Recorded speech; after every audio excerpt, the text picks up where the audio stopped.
Hello,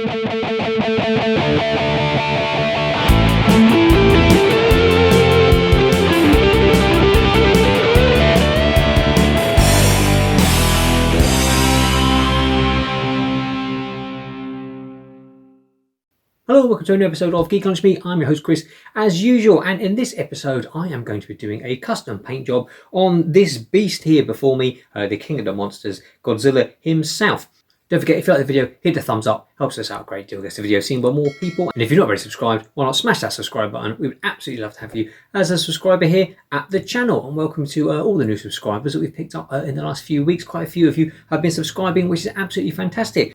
And this Godzilla is made by Jakks Pacific, and it's obviously based on the legendary Monsterverse series version of the Big G. And you get a lot of plastic for your money. I paid £15 for this on eBay, so you can pick them up for that price pretty much all the time now. And I think it's about 18 inches long, it's about 12 inches tall. And if you're picking up one of the sort of Japanese companies' figures of about this size, you know, you'd be looking at hundreds and hundreds of pounds. Unfortunately, they're quite expensive to buy. Now, of course, you know, those sorts of figures have got a lot more detail, a lot more articulation in them and things like that. But the sculpt work on this Jakks Pacific figure is pretty good. And I think with quite an easy paint job, we should be able to bring out a lot of the detail. It's literally just molded in this sort of greeny grey plastic. It's got a little bit of sort of dry brushing of a sort of grey down the front, and then they've just picked out his teeth and put his beady little eyes in.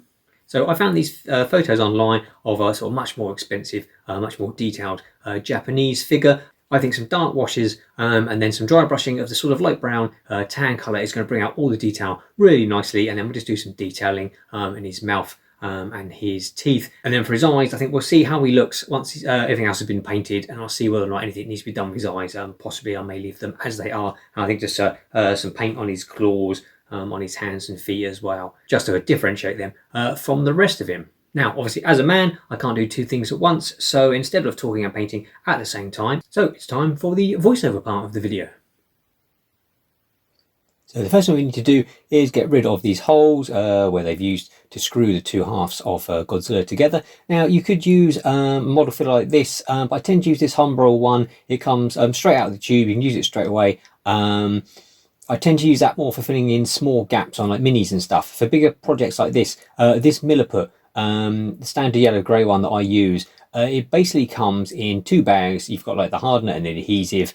You mix them together, yeah, like a sort of, yeah, like a two-part epoxy type thing. They're quite hard to begin with. Takes a bit of work, but you just literally just keep smooching them together like this. My Milliput is I've had that one for quite a while as well. So the brown, I think like the hardener one, had already sort of started to harden slightly. But once you've mixed it all together and it's all smooth, you basically just use it yeah, as a modelling clay. Just fill up the holes like this. You can wet your finger or use a brush. Milliput, it will actually it will harden underwater, and you can do all sorts of things. You can turn it on a lathe. It says you can you can sand it, do everything you want. But with this, I'm just doing it quite roughly because obviously his Godzilla's skin is quite scaly. I did use a cocktail stick just to sort of make a sort of texture on the top. So I left it to harden overnight, and then to paint over the top, I used the Storm Vermin Fur Abadin Black, both from Citadel, and then the Vallejo, just a deep green. Just mix them together.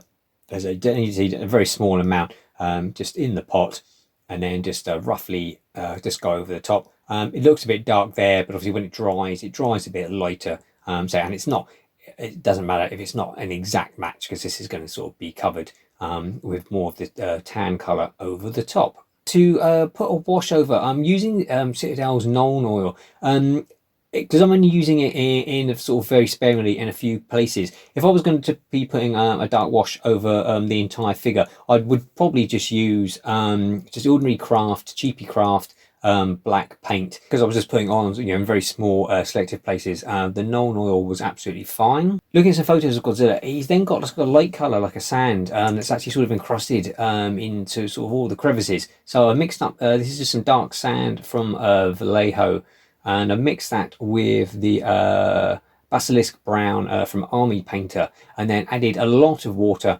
just make a really runny mix into a wash. And then just daub it on in select places, sort of at the top of his shoulders and around the front.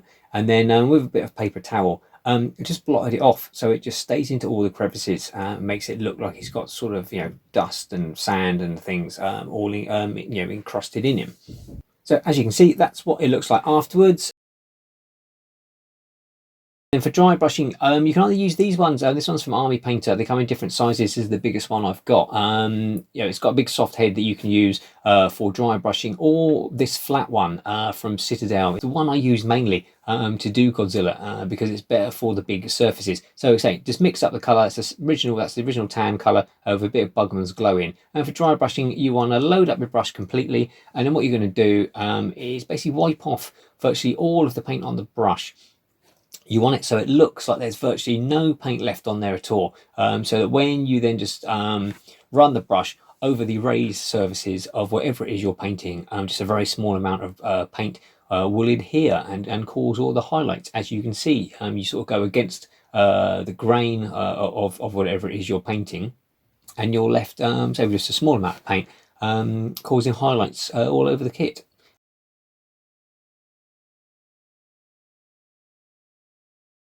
And there you go, that's gone all over him. As you can see, it took quite a while. He's quite a big figure. I concentrated more of the tan colour down sort of the front of him, down his belly. Looking at reference photos, it's definitely a lot lighter there.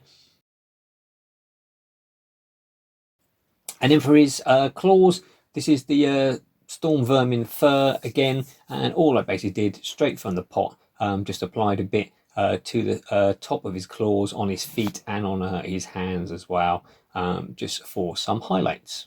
I did afterwards then just put a bit of Nuln Oil on the claws as well, just to bring out some depth, just concentrate it mainly sort of where his claw actually met his flesh.